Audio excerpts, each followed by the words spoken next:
With that, I'll turn it over to Secretary Raimondo. Thank you, Jen.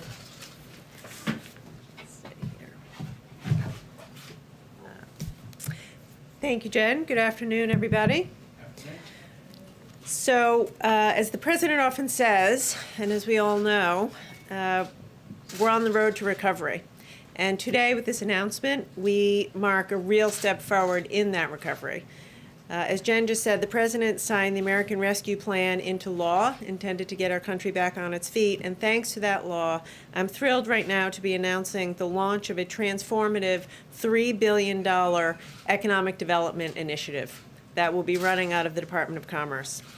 I'm even more excited to say that starting today, this afternoon, every community in America can begin applying for that funding. We believe that this is the largest local economic development initiative that the Commerce Department has ever made. And it's a testament to the President's commitment to do far more than simply recover, but to build back better and make sure every community and every American is included in our comeback. Everybody ought to benefit from this $3 billion initiative, from working mothers working to balance multiple jobs, to young adults looking for work, to factory workers or retail workers who lost their job in the pandemic, many of them mid-career, and they're wondering, what happens to me now? What happens to me next? These funds, this initiative, has been specifically designed to make sure that we are going to be providing high-quality, real jobs for you and for your community. What we saw during the pandemic, and what we all know, is that some people did very well. Those who are doing well did very well. But millions of Americans continue to struggle, and it's uneven. Those who continue to struggle, it's disproportionately women, people of color, communities of color, rural communities, and tribes. We know 2 million American women dropped out of the labor force since the start of the pandemic, mostly because of lack of affordable child care and paid leave. So ensuring that these $3 billion are distributed equity is core to our investment strategy. We know that equity is good for workers, good for business, and good for the economy. As many of you know, I'm the former governor of Rhode Island, and as a governor, I saw what good paying jobs mean to American families and mean to communities. This initiative has the potential to create, we believe, 300,000 jobs in the near term, revitalize dozens of communities around America, and drive innovation in underserved communities and revitalize depressed economies. The good news is the Department of Commerce's Economic Development Agency has been doing this for decades. They have a track record of success. In fact, I saw that on Monday when I was in Albany, where EDA's investments over the last 10 years have helped that city and region become a global semiconductor and bioscience hub. And in fact, the employment growth rate there has grown by 30% in those industries. This initiative that I'm announcing today will bring that type of transformative growth to communities all over the country. So at the end of the day, as the President has so often said, our economy can't recover until everybody in every community is included. So I'd like to briefly describe the components of this $3 billion initiative. It begins with what we're calling the Build Back Better Regional Challenge. This is a $1 billion challenge for up to 30 regions across the country seeking to revitalize their economies. It's designed to focus on innovation and spur projects that grow new industries and scale existing ones. Secondly, is what we're calling the Good Jobs Challenge, which allocates $500 million towards industry-led workforce training and apprenticeship programs with a particular focus on women, people of color, and underserved communities. Importantly, we have designed this so that funds can also be used for support services like childcare and transportation while folks are getting trained, so we make sure they get to the finish line of the training and get a job. For the hard Hard-hit communities hit hardest by the loss of travel and tourism. We're providing $750 million to accelerate the recovery of travel, tourism, and outdoor recreation. Through the Economic Adjustment Assistance, we're offering $500 million to hundreds of communities across the country to create new jobs, spur economic development, and put Americans back to work. Our Indigenous Communities Commitment sets aside $100 million to meet the needs of Indigenous communities with everything from broadband to health centers and more, deliberately designed to be flexible to meet the needs of the community. And finally, we're making a $300 million commitment to invest in economic development in coal-affected communities. We believe that this $300 million investment in coal communities is the largest economic development that EDA has ever made in coal communities, and we know that it will enable these communities to recover, diversify their economies, and grow. So these grants together reflect the values and priorities of President Biden's Build Back Better agenda, and they, alongside of the jobs plan, will accelerate America's economic recovery and help the country continue to get back to work. So spread the word. Applications go live this afternoon, and we look forward to working with communities around America. Jeff. Madam Secretary, 2 questions. 1, can you explain how people can apply for these grants? And 2, on a separate topic, the Commerce Department has a supply chain advisory committee. Can you give us an update on what you're doing about chips and other supply issues? Yeah, thank you. So as I said, this afternoon on the EDA website, applications will be live. So we want to get this money out the door as quickly as possible. EDA has 6 regional offices around the country, which we will be working with. But this is, I want to clarify, this money is for states, cities, counties, nonprofits, universities, not for companies. So it's coalitions of nonprofits in communities, specifically designed to be locally led and managed. We're doing a lot on the chip shortage. I am engaging almost daily with industry. We are working as hard as we can to get the House to pass the CHIPS Act, or their version of USICA. And we're putting plans in place right now already on the team to invest the $52 billion. We need to incentivize the manufacturing of chips in America. And so we are very focused on putting the pieces in place so that can happen. With regard to the EDA grants, I understand that you're going to judge some of these by return on investment. How are you defining ROI, given that that can often exclude priorities like gender and racial equality? So our number 1 investment priority is equity. And as our team decides this is a competitive grant process. By the way, I think that the fact of the competition will help communities to come together as a community and put their best ideas forward. In order to qualify to get the money, you have to prove to us that you'll have an equity lens, and whether it's job training that you're doing, you have to make sure that women, people of color, veterans, people who've been left out, will be included in this. So it's a lens that we're going to take across the $3 billion. And like whoever does it the best? Correct. Exactly. Rachel? What type of, thank you, Madam Secretary, what type of follow-up will there be? You're emphasizing equity, but will you be following up to make sure that that money is distributed fairly to the communities that you're speaking of that really do need it? Great question. So we are deeply committed for this to be transparent. Everything's going to be online. It's going to be on our website. It's going to be a wide open, transparent process. And we are, at the get-go, putting in place accountability measures. And this is something I am very serious about, having been a governor, being on the ground.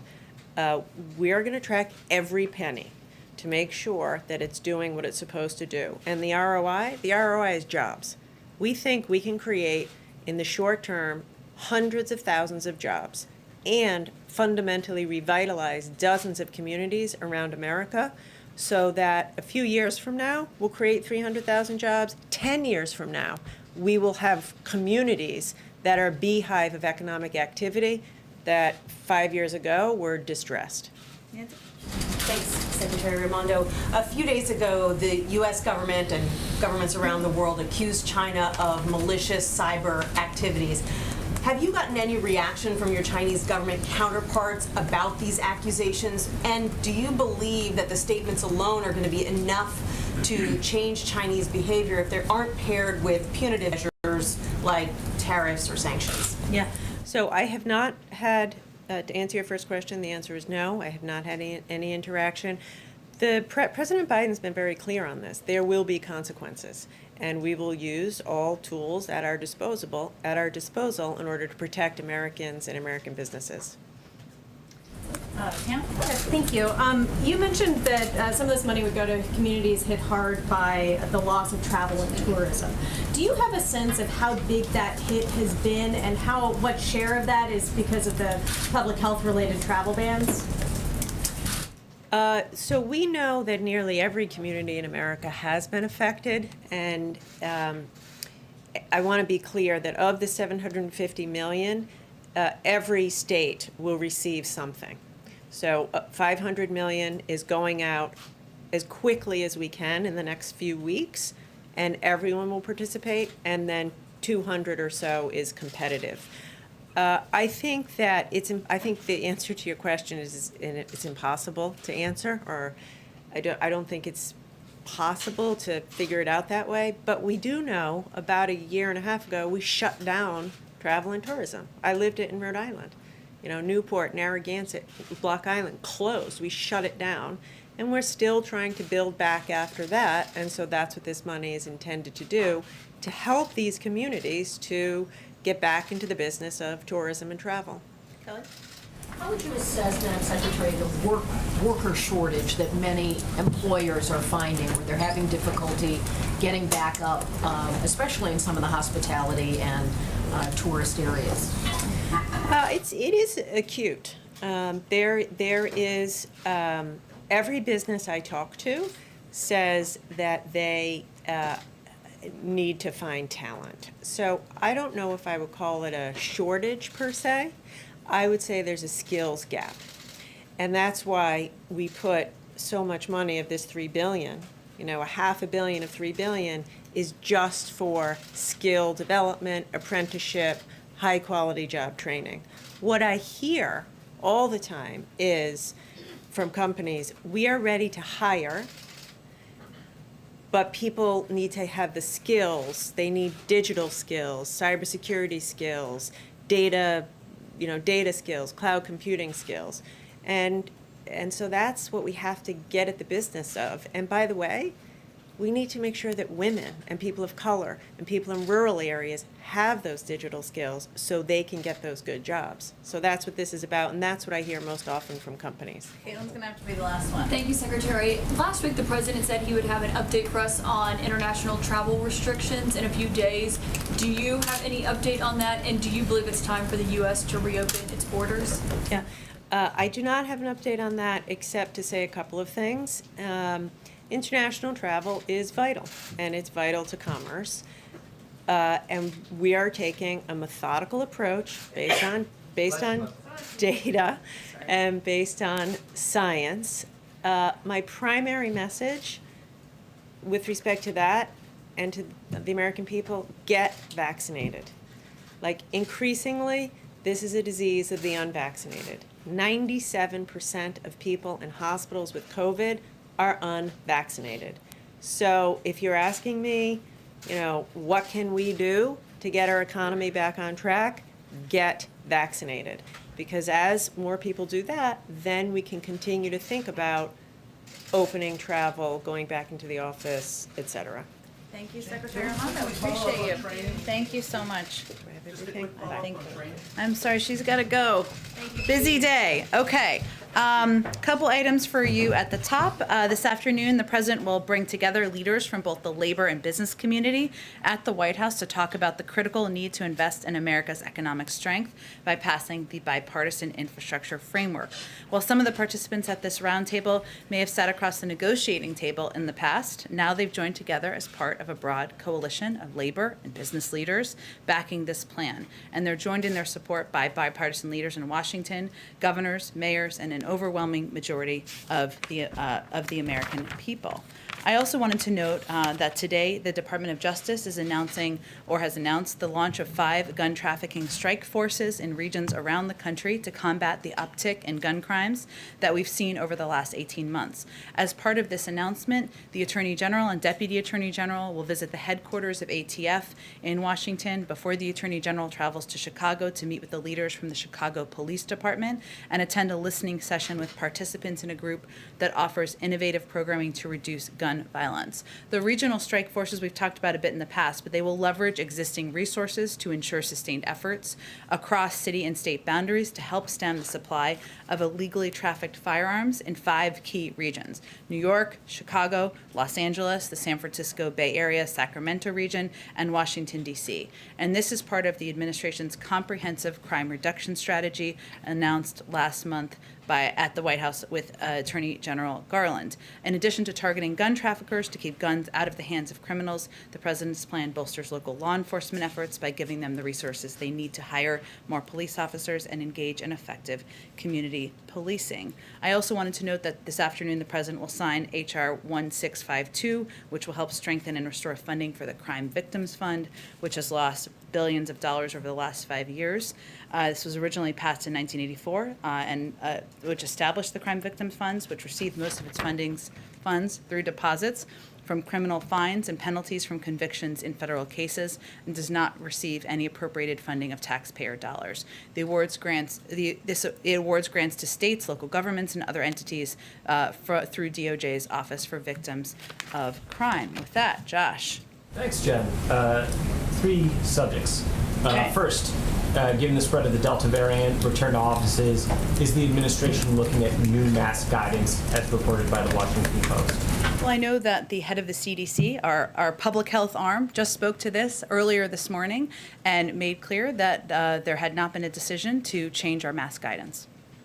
2, it's being reported that President Biden plans to impose sanctions on Cuban officials because of the attacks on protesters. Can you outline the administration's goals with regard to those sanctions? Sure. Well, I can confirm for all of you that there will be more from the Department of Treasury and the Department of State later this afternoon on sanctions, and the announcement will be coming from them. But in terms of our approach to Cuba and what we're trying to accomplish, we have, of course, condemned mass detentions, sham trials, and disappearances that are attempts to threaten the Cuban people into silence. We continue to call for the swift release of peaceful protesters who have unjustly been detained. We've made clear over the last week that addressing this moment was a priority for the administration and for President Biden, and that he had asked his team to look into a range of options that would both help the Cuban people, help provide humanitarian assistance, help look into addressing issues like the lack of internet access, and that also sanctions authority was a part of those considerations. So this is an announcement that will be coming later this afternoon. I'd also note that we'll continue to engage closely and coordinate with our international partners from the OAS to the UN and others to collectively condemn the actions of the Cuban government. And then last, real quick, National Association of Realtors says that home prices are up 24.3% from a year ago to $363,300, a record. Are home prices too high for an economy that's supposed to be growing from the bottom up and middle out? Well, first I would say the president is quite focused on making sure we're doing everything we can to help middle-class families as the economy is recovering and as there are ongoing challenges in our economy that have been longstanding, including supply chain issues, which you and many others are quite familiar with. And as he talked about a little bit last night, there are a range of factors that impact that. The shortage of lumber that is starting to pick back up has, of course, impacted the building of new homes, which has raised the prices of older homes. So his focus, and a big focus of this administration, is on addressing supply chain issues to help address some of these skyrocketing prices in the market. But also, he is focused on providing assistance to renters, to homeowners, and others to get through this period of time in our economy. Go ahead. Jen, today China rejected a WHO plan for a second phase of an investigation into the origins of the coronavirus, including audits of laboratories and markets. What is the White House's reaction to that, and how will this impact the U.S. dealing with China on this going forward? Well, let me first reiterate that the United States supports the WHO plan for phase 2, which commits to ensuring these studies are scientific, transparent, expert-led, and free from interference. We have certainly seen the PRC's comments, again, rejecting phase 2 of a WHO study. We're deeply disappointed. Their position is irresponsible and, frankly, dangerous. Alongside other member states around the world, we continue to call for China to provide the needed access to data and samples. And this is critical so we can understand to prevent the next pandemic. This is about saving lives in the future, and it's not a time to be stonewalling. I would note that we believe in a multilateral approach. That has not been an approach that has been taken prior to the president taking office, and that has been a big focus of his strategy as it relates to our engagement with China. So, and that relates to our approach to global health security, which is why we rejoined the WHO on day one. Unfortunately, phase 1, as you all know, did not yield the data and access from China that we think is necessary. But our support for a multilateral approach and the phase 2 plan is because it's rigorous and science-based. But most importantly, it's not just the United States calling for this. As a part of our renewed engagement and our efforts to build a coalition of support around the world with allies and partners, we're joined by the international community on this. Partners and multilateral organizations who are also calling for and pressuring China to be engaged in the second phase of this discussion. I would also note, I'm almost done, there's a lot to say about this topic. In Cornwall, at which many of you were with us for that trip, the G7 leaders together called for a transparent, evidence-based investigation, including in China. And after the phase 1 study, we were joined by allies and partners across the world in a joint statement calling for a transparent and independent analysis, expressing our concerns over the lack of access and urging momentum. It's clear China isn't living up to their obligations. What our focus is on is building this multilateral effort and support for putting pressure on and making clear that it's unacceptable and dangerous. Do you see any consequences for China for this decision? Well, I'm not going to get ahead of any policy process. I will tell you that, again, our approach to China as it relates to global health security is going to continue to be in a coordinated fashion with our international partners. Just one last on China. Yeah. They have also started a new crackdown in Hong Kong, this time on children's book authors. Any thoughts on that? I think we have expressed many times before, unfortunately, because there has been reason to express many times before our concerns about the crackdown on freedom of speech, freedom of media, crackdown on human rights activists in Hong Kong, and we continue to express that. Go ahead. Jen, you mentioned there had not been a decision to change the guidelines on wearing a face mask for fully vaccinated Americans, but have there been any conversations within the administration about possibly changing those guidelines? Well, we are guided by the science, and we're guided by our public health experts, and any decision would come from the CDC. The head of the CDC spoke to this earlier this morning. So conversations within the administration, that's what the Washington Post was also reporting. There were early conversations in the administration about possibly changing those guidelines. I've seen the reporting, but what I can tell you is that there has been no decision to change our mask guidelines. If any decisions about public health would be driven by the CDC.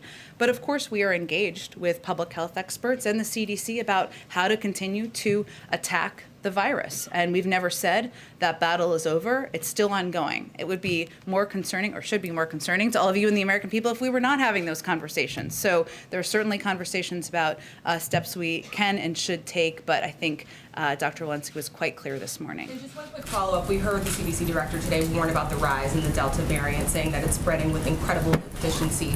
At what point would the White House reconsider the protocols for the president and for administration officials?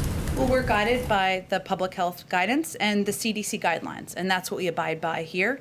They have not changed those, and so we continue to abide by the guidelines we've announced to all of you. Go ahead. Thanks, Jen. Obviously, there are a lot of parents who are wondering what school is going to look like in the fall. And last night, the president said this, quote, "The CDC is going to say that everyone under the age of 12 should probably be wearing a mask in school. That's probably what's going to happen." Has the CDC indicated that that is, in fact, their position? already And how in- soon could we hear from them? They did already announce that several weeks ago as a part of their CDC guidance for schools, because anybody under 12 is not eligible to be vaccinated, so they would not be vaccinated, and so therefore they should be wearing a mask. Also, we now know that Hunter Biden is going to be able to meet with prospective buyers at 2 art shows where his paintings are going to be on display later this year. How does this square with the goal of keeping him in the dark about the buyers of his art as a means to prevent even the appearance of undue influence? Well, this showing that was that you're referencing was previously public. He's not going to have any conversations related to the selling of art. That will be left to the gallerist, as was outlined in the agreement that we announced just a few weeks ago. We believe this is a reasonable system that has been established that allows for Hunter Biden to work in his profession within appropriate safeguards. So he's not going to discuss anything related to the selling of art. And I would reiterate that the gallerist will be the only person who handles transactions or conversations in that vein and will reject any offer that is out of the ordinary. Wouldn't it be more transparent to just release the names of the buyers so that everyone would know who purchased this art and how much they paid? Well, we won't know who the buyers are. Hunter Biden won't know who the buyers are. So I think the origin, I think, of this line of questioning, which is understandable, is about whether this would provide a situation for undue influence. But we won't know who they are. So there's no scenario where they could provide influence. Didn't they just announce on social media that they bought a painting? Again, I think we have set up a system which we feel is appropriate, has appropriate safeguards. We believe that Hunter Biden, just like any child of a president, should be able to pursue their professions and their passions. And any selling of the art would be through the gallerist. Go ahead. Thank you, Jen. On schools first, now that the education department admits they made a mistake in their guide for reopening by... How so? Well, they included advice from the Abolitionist Teaching Network, and they came out and said that was not supposed to be in there. Is the administration going to follow up with school districts to make sure that the Abolitionist Teaching Network material is not in lesson plans? Well, just to be clear for the context, because I know you love context of what you're asking about here, what you're referring to is a citation in a report of which there were 1,000 citations. So I'm quite impressed with your researchers for finding one of 1,000 citations. It was an error in a lengthy document to include this citation. The specific site does not represent the administration's view, and we don't endorse the recommendations of this group. And I believe it's been removed or is in the process of being removed. But we are close to schools reopening, and is there any concern if you don't endorse this material that was in there, citation or not, that it's in lesson plans? Well, first I would say that, as we've said many times before, we don't dictate or recommend specific curriculum decisions from the federal government. That is and will continue to be handled at the local level, and we believe that the American people trust teachers to make those decisions, not government. And then on masks, a few weeks ago, the president said we were closer than ever to declaring our independence from a deadly virus. Is that still the case if you guys are now reportedly considering asking vaccinated people to wear masks again? Well, first of all, the CDC director, who oversees decisions along those lines and all of our public health decisions, made clear that that was not a decision that had been made just a few hours ago. So I point out that first. Second, I would say what the president was referring to and continues to talk about, as he did last night at a town hall, is that we're quite proud of the progress that's been made.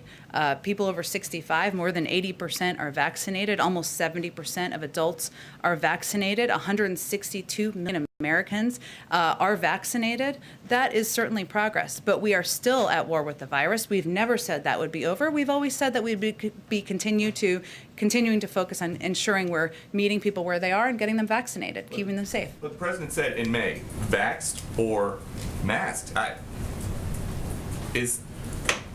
think a lot of people got the vaccine because they were hearing him say, if you get the vaccine. you don't have to wear masks anymore. So, And that continues to be CDC guidance. and you can say that that's going to be the guidance forever.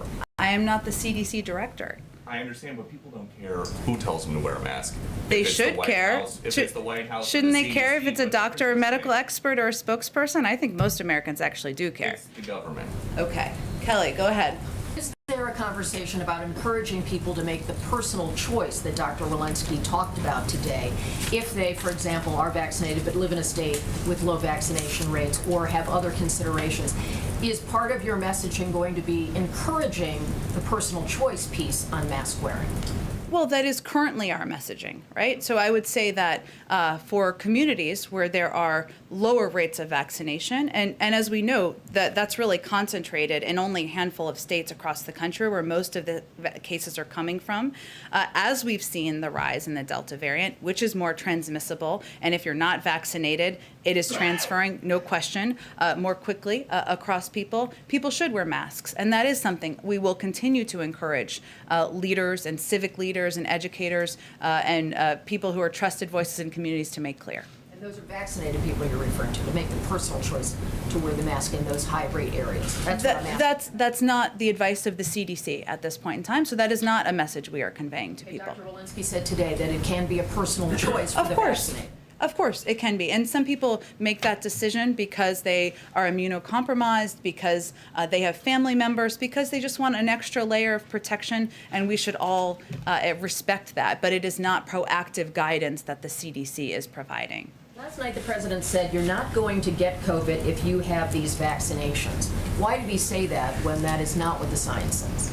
Well, what the science says is that 97% of hospitalizations are people who are unvaccinated. So yes, there are cases of individuals who are vaccinated, to be absolutely clear, who do have gotten COVID. It is a very small percentage and a small number of people. And those cases, vast majority, are asymptomatic, and they have minor symptoms, which means that you are largely protected. That was the point he was trying to make last night. It's been a couple of days since we talked about the breakthrough case on the campus here and that you acknowledged there were additional breakthrough cases. Can you give us now the number of breakthrough cases that have occurred during the Biden presidency? Well, I would say first that our medical experts, our health experts, have been conveying from the beginning, as have we, that there would be cases of individuals who are vaccinated who tested positive for COVID. There are 2,000 people who work on the campus, and of course, so that means that just statistically speaking, there will be people who are vaccinated individuals who get COVID on the campus. What I announced yesterday or conveyed yesterday was what our policy would be moving forward. But no, I don't think you can expect that we're going to be providing numbers of breakthrough cases, no. Really? That's not transparency to give us a number, not the names, but a number of these cases? You must have that information. Well, Kelly, I think, one, we're in a very different place than we were several months ago.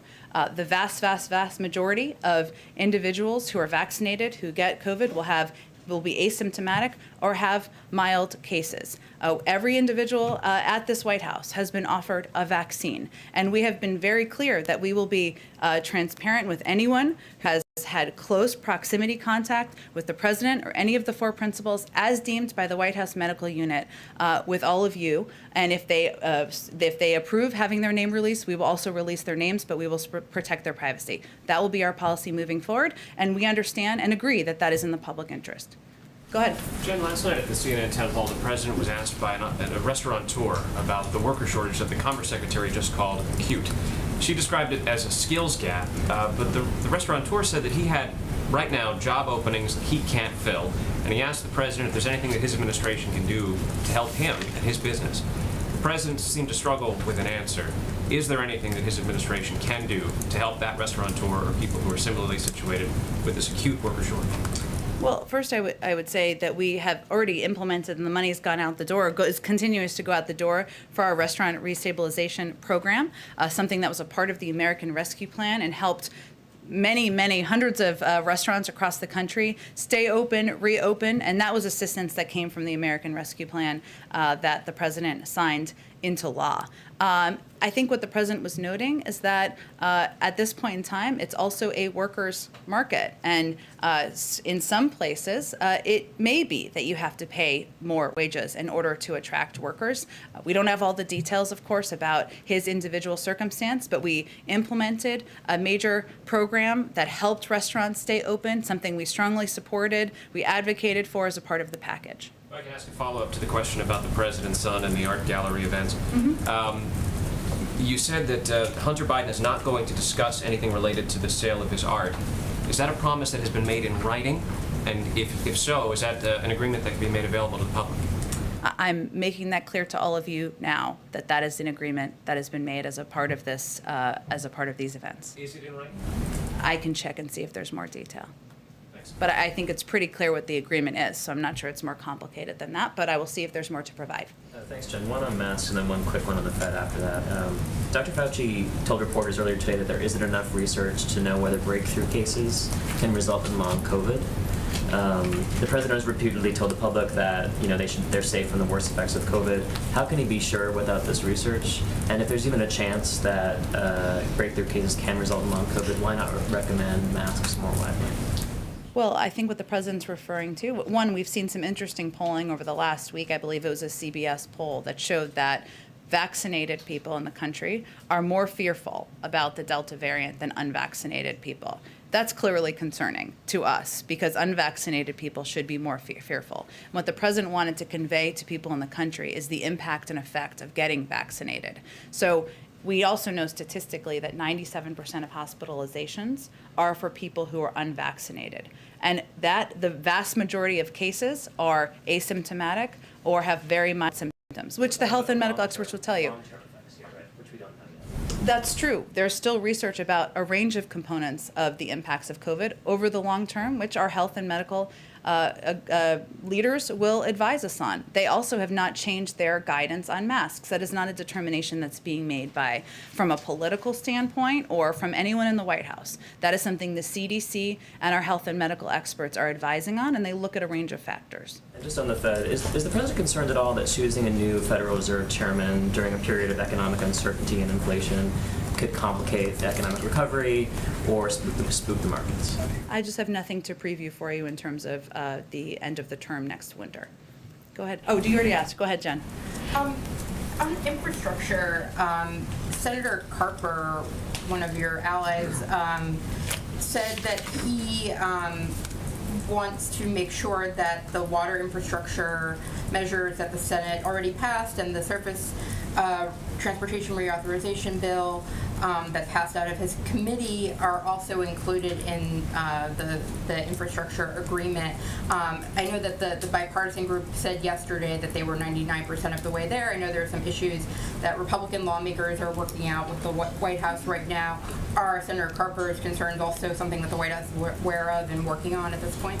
We're certainly aware of the concerns that have been expressed or asks or requests by a range of members. This is typically what happens, as you all know, in this period of time where we're very close to a point where there's going to be a vote on a motion to proceed, and everybody who has initiatives, who has priorities, is going to make their voice heard. That's a part of the process. We respect that. So certainly we're engaged in discussions, as is the leadership. And I would also note that we see clear signs of momentum. And we were quite encouraged by the letter, yesterday's letter, signed by 11 Republicans and 11 Democrats, showing positive signs about being able to go forward soon. And the president is, of course, eager to deliver these economic benefits to Americans in red states and blue states that they've long been waiting for. Do you think there's flexibility to add more money to this bill for those measures that got wide support on the Hill? I think there was a clear agreement that the president and members of both parties stood outside of the White House and announced just a few weeks ago. Of course, there will be final discussions over the coming days as they work to finalize the bill text. Just on the filibuster, the president said last night that getting rid of it would throw the entire Congress into chaos and nothing will get done, and that's sort of his justification for not getting rid of it, with maybe the exception of anything that can kind of be done along party lines, and perhaps this infrastructure bill as well, likely this infrastructure bill.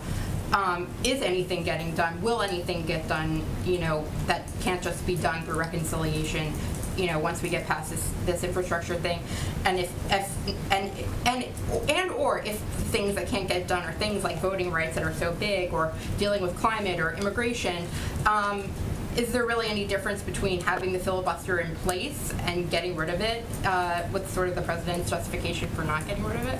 Well, first, the president doesn't make the decision on filibuster rules or parliamentary rules in the Senate. The Senate does, and he'll leave that to the Senate. It also requires the majority in the Senate to support a rule change. And so what he was referring to is simply what that process would look like, and the fact that there are some in the Senate who have said they would halt all business if that conversation were to happen. So in some means, he was reporting out what is publicly known about what the process might look like moving forward. I'll leave it to all of you to whip count on how many votes there would be for filibuster changes. If you're saying that he's not engaging on this, he has continually talked about wanting to move back to the talking filibuster. Sure. So he is weighing in on a part of the filibuster. And he talked about that last night, and talked about the fact that it shouldn't be so easy to be obstreperous, I think is a word he's used before. I've wanted to use in here. And it shouldn't be so easy to prevent legislation from moving forward.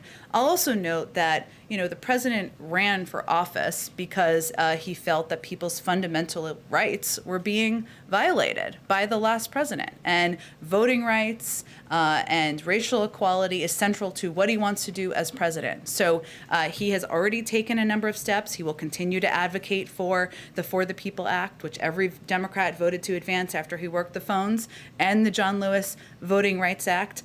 He and the vice president have launched an all-of-government effort to protect and advance voting rights in every way we can through the executive branch after his executive order, and the White House counsel's office, legislative team, public engagement team, and the domestic policy team all remain very engaged on. So he is going to use every lever at his disposal. He's going to continue to elevate these issues, but he does not alone make changes to does not even have an official role in making changes to procedures in the Senate. Go ahead, Ann. On the Delta variant, we heard the president last night speak at some length about the effects on individual Americans, what the consequences are from this new highly transmissible variant if you're not vaccinated. Yeah. I wonder, to what extent is he worried, are you worried about the effects one step beyond that on his agenda and the things that he wants to do this fall, if we do end up where the trajectory currently is, with basically two camps? You have safe, vaccinated Americans, and you have unsafe, unvaccinated Americans.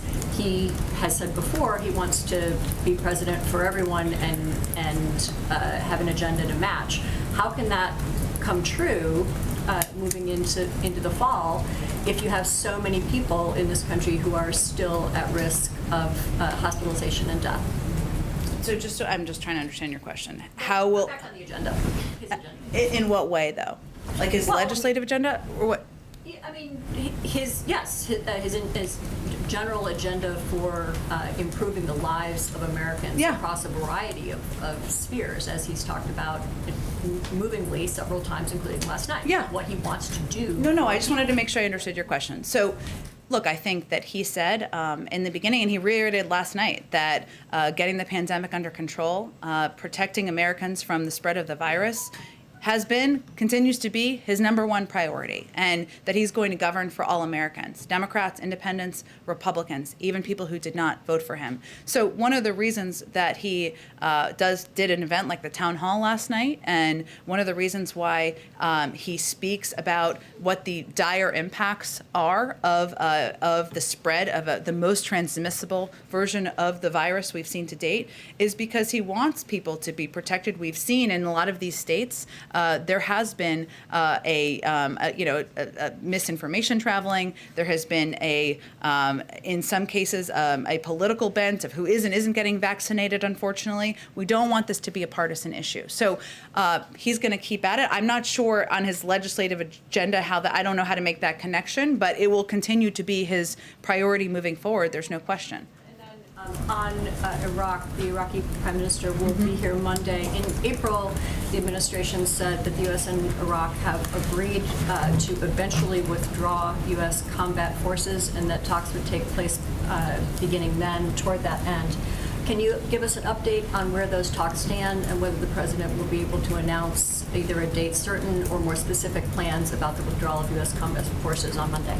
Sure. Well, I'm not going to get too far ahead of the meeting, which won't surprise you, but I will tell you that I will remind you, I should say, as Prime Minister Khatami stated publicly last week, even with the decreasing need for U.S. forces with a combat role in Iraq, his government is requesting continuing support from the United States and the coalition for training and enabling its forces, logistics, intelligence sharing, and other areas of security cooperation. We've responded to that request, and the discussions between our delegations have been extremely constructive and are ongoing. U.S. military forces are in Iraq at Iraq's invitation to support Iraqi forces in their fight against ISIS. We routinely discuss the activities of U.S. forces in Iraq and evolution of the mission from the height of the ISIS campaign to today, where ISIS remains a threat, but major combat operations have ended and Iraqi capacity has increased significantly. So this is an ongoing discussion. I would note the Prime Minister's comments. Our delegations will continue to discuss, and we'll have more to say. I'm sure they'll have more to say after their meeting. Go ahead. Thank you. I'd like to ask questions on Tokyo Olympic Games. Sure. First Lady Jill Biden is about to attend the opening ceremony. But opening ceremony's creative director was fired yesterday for over the Holocaust joke he made in 1990s. Does White House have any comment on that? Well, certainly we support that decision and disagree with his comments, offensive comments. The First Lady will still plan to attend the opening ceremony to support U.S. athletes and represent the U.S. government at the highest level. Thank you. Go ahead, Karen. Thanks, Jen. Florida Governor DeSantis was talking about mask mandates for kids earlier this morning, and he said, we're not doing that in Florida. We need our kids to breathe. We need our kids to be able to be kids. He said it's terribly uncomfortable for them to do it. That obviously goes against the CDC guidance for kids under 12 who aren't vaccinated and what the president said last night. Is that putting kids in Florida at risk? Well, as a parent myself, and I know you are one, if I were a parent in Florida, that would be greatly concerning to me because kids under the age of 12 are not vaccinated. They're not eligible yet. As the president said last night, obviously it's going to be led by the FDA, but certainly we hope that will be soon.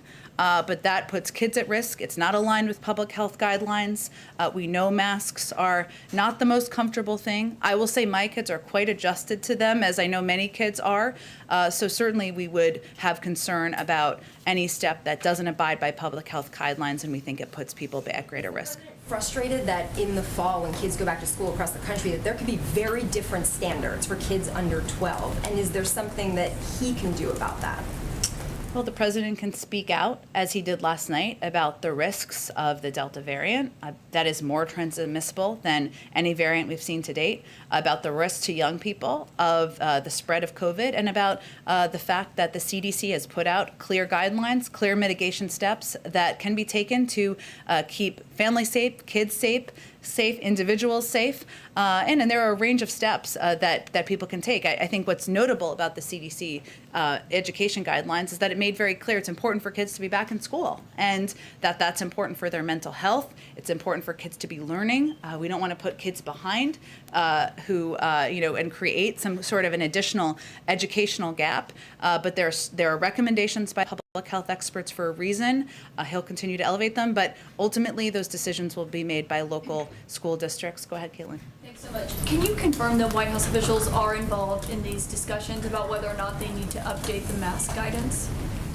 Well, first, the CDC director made clear that was not a decision made. We are regularly in touch and have regular meetings with our public health officials, including the CDC, about how to continue to address the virus. That shouldn't surprise anyone. Those conversations cover a range of topics. But I think the most important thing for the public is that there hasn't been a decision made. It will always be led with public health guidance, and they've made that very clear this morning. It's just unusual that no one will confirm the discussions are actually happening. Well, I think because the report on it was a little breathless about what it implied was happening when the CDC director said that's not a decision that's been made, and we want to be clear to the public, nobody is being advised who's vaccinated to wear a mask. That is not what the public health guidelines says. And is the White House concerned about the messaging aspect of this, given not having to wear a mask is often a perk of being vaccinated that the White House and other top health officials have touted? So are you concerned that if there is a change to the mask guidance for vaccinated individuals when they're indoors, that it would be harder to sell vaccinations, essentially? Well, there hasn't been a change, and it's pretty clear now that if you're vaccinated, you don't need to wear a mask. If you're not vaccinated, I don't know, that's a hard word, you should wear a mask according to the public health guidelines. That's not a prediction that the CDC director made this morning. We certainly know that it is important, even as parents, as Karen was asking about before, when you have kids, you're not wearing a mask, I'm not wearing a mask at the playground, or I'm not wearing a mask indoors, my kids are still wearing masks. That's not terribly confusing to people. So, we'll continue to communicate, convey what the accurate public health guidelines is. Nothing has changed about that. And of course, we have ongoing discussions about how to keep the American people safe. Go ahead. Yep, just related to that, is the White House position still the same on vaccine verification? Have there been any conversations about promoting businesses choosing to verify vaccinated status for attending concerts or dining indoors? Or is there any discussion around vaccine verification or changing the posture? It is not, our position has not changed, nor do I anticipate it would on guidance coming from the federal government. It is also entirely appropriate for private sector entities and universities and hospitals to make decisions about how to keep their communities safe. Go ahead. If we can go back to the president's comment about ending the filibuster, how it would create chaos. What did that mean exactly? What kind of chaos would be created? Well, I think as I answered, I think it was Jen's question over here in response to her question, what the president was speaking to is the fact that it's a parliamentary process. It's not something you wage a magic wand to change. It will require the majority of votes in the Senate. There would be debate about that process in the Senate. And there are many individuals in the Senate who have been clear that they would throw the Senate into chaos and halt all progress. So I think he was reporting out on what you all have publicly reported on yourself. In regards to Senator Carper, since there's no room to lose a Democrat in this, what is the White House doing to get him back on board? I don't know that he's characterized himself as not on board with the infrastructure bill that is incredibly popular and supported by the majority of people across the country. But we also understand and recognize that in the process of legislating, there are periods where people want to have their voice heard. We support that, have asks they want to make, have components they want to see in legislation. That's the part of the messy process of legislating. That's what's ongoing. We're engaged with a range of members, including, of course, Senator Carper, and, of course, working closely with Senate leadership as well. Go ahead. Thank you, Jen. Just following up on Anne's question on Iraq, there's been criticism on the part of the administration that there's a lack of clarity on what the U.S. wants to achieve in Iraq. So can you explain, beyond defeating ISIS or controlling ISIS, what is it exactly that the president wants to do in Iraq, and perhaps a timeline? Well, again, I'm not sure I can say much more than what I said, which was an extensive answer, I will say, to Anne's question, which was that we are in Iraq at the invitation of Iraqi leadership, obviously, and they have asked our military to remain, to continue to play a role in their government is requesting continuing support from us and the coalition for training and enabling its forces, logistics, intelligence sharing, and other areas of security cooperation. That's something the Prime Minister spoke to last week. I also noted that we are in ongoing discussions with them. The Prime Minister is going to be here next week, but I don't think I have much more to preview for you. What is the president's latest position on his proposal to partition Iraq or soft partition Iraq that he has supported in the past? Can you give us a clarification on what's his latest position on that? I don't think he's made that proposal in any recent time, but he's looking forward to the meeting with the Prime Minister. Go ahead. Quick question on Guantanamo Bay. I heard you say, I guess, last week that the goal is to close the detention facility there. I guess 39 detainees remain. What are the next steps that the administration is taking to close Guantanamo Bay? First I would point you to the Department of Defense and their leadership on this effort. There are 39 detainees who remain at Guantanamo Bay. 10 are eligible for transfer, of course. 17 are eligible for a periodic review board. 10 are involved in the military commissions process to detainees have been convicted. So I would point you to the Department of Defense, and they can outline more specifically. Okay, okay, I gotta go because you gotta go see the president. All right, thanks everybody. Breaking news. Well, we're not going anywhere. We're here, Brian. I'll stop back.